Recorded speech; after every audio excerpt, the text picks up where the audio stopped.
Stephen Howson, Full-Time Devils, outside sunny Old Trafford for the full-time review show. Manchester United drew 1-1, that's getting a familiar sort of saying, isn't it, with West Ham United. These draws are going to mount up and they're going to really count against us come the end of the season. Now we can talk about our failure to convert chances, and obviously I think that's on us. We had the opportunities to win the game out of sight if Lingard puts the one near post, if Pogba hits the one with the overhead kick, if Rashford goes through one-on-one where you'd have put your house on him scoring. We come away from that game 3-4-1 and everyone's happy and no one says a word. But it didn't happen. We got held to another 1-1 draw.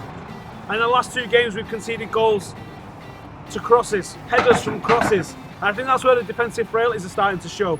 Rojo and Jones look like they're able to cope with people running at them. They look like they can sweep up, and the passing's not been bad from the back. But when the crosses are coming in, I think that's where we need somebody like a Smalling, somebody like a Bailly. I also think that when we're trying to break a team down and people are looking at Michael Carrick, no party. Michael Carrick's only played in the midfield three this year, and I think that's the difference. I don't think it's just the fact Michael Carrick's played, I think it's how Michael Carrick has been played in our team. You play Michael Carrick, you also play Ander Herrera, or even Wayne Rooney, or even Marouane Fellaini in that midfield three, alongside Paul Pogba. That allows this guy to do the workhorse job, Paul Pogba to get a bit further forward, and Michael Carrick can dictate the game from deep. Now why can't Bastian Schweinsteiger and Michael Carrick be rotated in and out and cover the whole season between them? They're both getting on, they're both getting a little bit past it, but both of them have got absolute quality to dictate a game from deep, especially in a three-man midfield. Now Zlatan Ibrahimovic is coming in for a lot of stick, and he's had a lot of chances, so maybe you're quite right in saying that he should have put more away. He should have put more away. But he's got 7 goals in 12 games so far in the Premier League, which is not a bad return. I thought he would finish so at the end of the season with around about 20, and going off what he's got so far, he's going to get 20, 21, 22 sort of goals if he keeps this ratio up till the end of the season. I think his ratio is going to improve. He is getting the chances, but I think he needs someone to run off him. He wins everything in the air that comes around him, but there's no one available for the knockdown. Yesterday, if Juan Mata had been a bit closer to him, we'd have seen him picking up the scraps from Zlatan. Some of the crossing that's coming in is decent, but again, there's just not enough numbers in the box. 4-2-3-1 is too old, too tired, and too much like Louis van Gaal last season. Let's stick with a 4-3-3, and I think Manchester United are going to have a little bit of success this season. They just need to start scoring goals and getting some consistency, and forget about drawing at home. Anyway, it's Statman Dave with a 3-point review.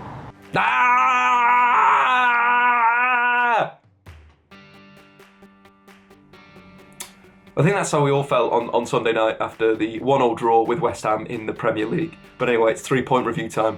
Let's dive in there. On to number 1, bad luck, inspired goalkeeping or poor finishing. They're the 3 points where I think we need to discuss. First, the bad luck. I don't think United are getting too unlucky, but what they're meeting is inspired goalkeepers. You go to the Burnley game, Tom Eaton turns into Buffon, makes save after save after save. Then you go to Stoke, Lee Grant turns into Manuel Neuer, absolutely commanding it 1v1, absolutely incredible. And then you're thinking, the luck's got to change here, we've got to get a poor goalkeeper. And then Darren Randolph, West Ham's second choice keeper, turns into Jan Oblak overnight, again, making some absolutely fantastic saves. But you could potentially look at the poor finishing. There were chances in that game that should have been put into the back of the net. And that comes nicely on to number 2, which is finishing and Manchester United's strike force. On paper, United have 2 of the best strikers in the league. I'm talking Marcus Rashford and Zlatan Ibrahimovic. 2 strikers that are very different, but 2 strikers that can put the ball into the back of the net when it counts. First, Zlatan, who recently has been absolutely fantastic in the last 2 games, following his bad run of form, is really back in the game. Against Feyenoord, he was fantastic in terms of a creative sense, played the role as false 9 perfectly. Slightly different against West Ham, played more of a target man, but was still creative, was still getting shots on goal. Took his goal very well, the movement for that was absolutely fantastic, and had an all-round good game. But there were chances that he could have put onto the back of the net. I'm talking the Paul Pogba, not the first assist that Pogba got, the second ball that he played Zlatan through. Got to be a bit more clinical there. He's just got to hit it and put the ball in the back of the net. That had to go in for me. Then Marcus Rashford, been playing on this left-hand side. I hate Marcus Rashford on that left-hand side.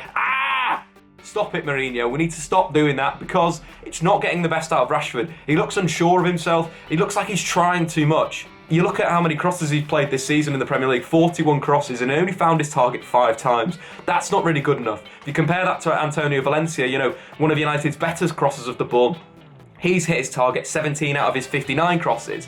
So he's just not, for me, he's not a wide man. He needs to be played through the middle. And that would give United a lot more coming off the bench. You know, we saw against Hull City, Rashford came on, grabbed the winner. That's why I want to see Marcus Rashford this season. He doesn't need to start week in, week out. He can be an impact sum and he can play and then play against the weaker teams. It's a good compliment to have. Potentially start with Zlatan, and if it's not going right, bring Rashford on next to him. Go to 4-4-2 and just stick the ball in the back of the net. Not a massive fan of Mourinho's bringing on Fellaini because he already had the same striker on the pitch. He had a target man on the pitch, and what did he do? Throw another target man on. That isn't going to beat a team. You know, you need a variation in that attack, and that's why Rashford has to play through the middle for me. On to number 3, I think we've got to talk about Henrik Mkhitaryan and why he needs to play every single game for United. Yes, he lost the ball a few times. But if you're thinking that as that is the only thing that you judge this player on, it's ridiculous. He's just come to the Premier League and the pace of the Premier League is a lot faster than the Bundesliga. And, you can't criticise him for losing the ball 3 times because when he's got the ball at his feet, he's so good, he's so creative, and there's always an end product at the end of that. What Mkhitaryan has in abundance is intelligence, and that is why he's such a good player. If you look in terms of him getting shots away or creating chances, it's absolutely ridiculous. He averages a shot or creates a chance every 8.5 minutes since returning from injury for Manchester United. That is a joke, and that's what we need consistency-wise. Because you look at Juan Mata, you look at Wayne Rooney, they're just moment players. It'll be 1 or 2 moments a game where they'll go. Mkhitaryan is a constant threat. Time and time again, he's getting in there.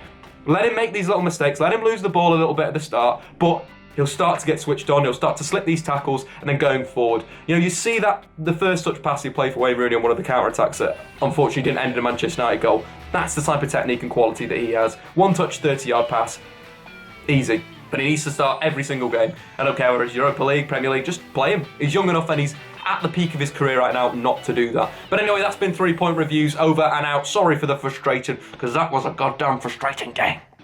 You want to see more analysis? Go over to Dave Talks. Video should be dropped this evening. See you later.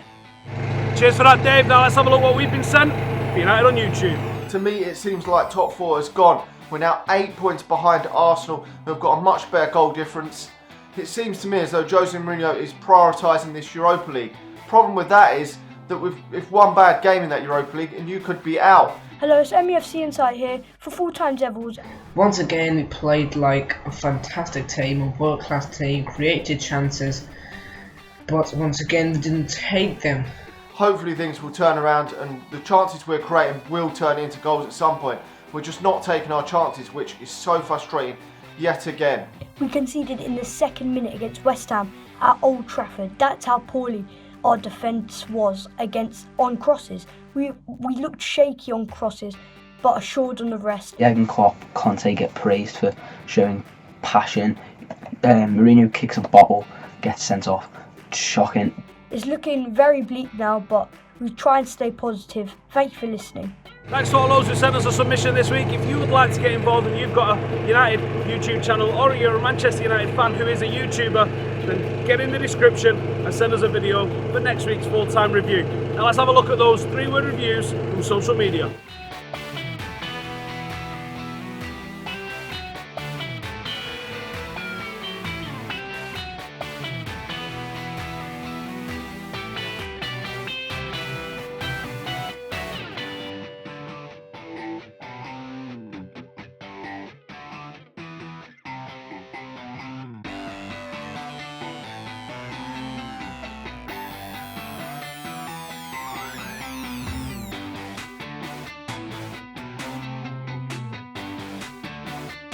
Thank you to everybody who sent us something for the 3-word reviews. Every single week you blow me away with your creativity and your humour. Anyway, that's enough for this week. We have got West Ham coming up in the middle of the week and I'm not really looking forward to it, if I'm being completely honest with you. But thank you to you guys that have got involved today. Thank you to everybody that has sent in a submission for a 3-word review or for United on YouTube. We are back again on Wednesday doing all this. We've got a preview and then everything that we do on a match day. So make sure you keep it lots of Full-Time Devils for all of your Manchester United content. Make sure to subscribe if you are new. Hit that like button and get your comments in below. How are we going to fix this mess? Laters.